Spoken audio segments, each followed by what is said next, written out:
All three of us are members of the Senate Appropriations Committee that chooses how we invest the funds of the American people.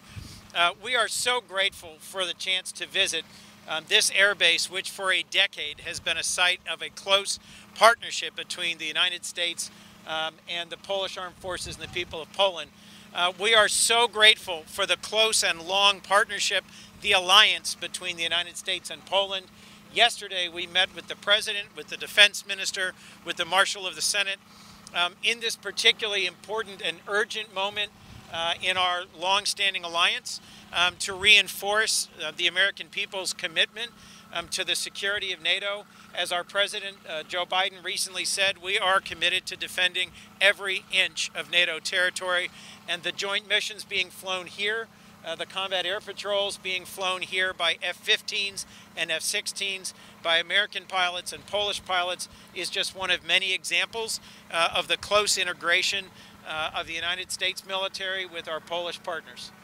Again, we thank the Polish people for hosting our men and women here at WASC, but also the additional troops that we have on the ground in Poland now. This is a very difficult time in Eastern Europe.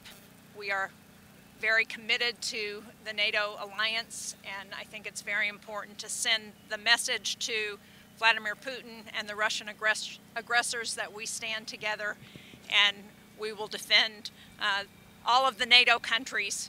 So he should keep that in mind as he's thinking about further incursions into Eastern Europe. We have 1 million Poles in the Chicago area. Very proud of that connection. I'm particularly proud of the fact that over 20 years ago, the Illinois Guard linked up with the Polish military forces to train one another and be prepared for this day and the days forward. We have someone here today from the Illinois Air National Guard, Major Day from Morton, Illinois, 182nd Air Guard Unit, and as well as several others. We have a close partnership with Poland, and it reflects the close partnership of Illinois and Chicago with the nation.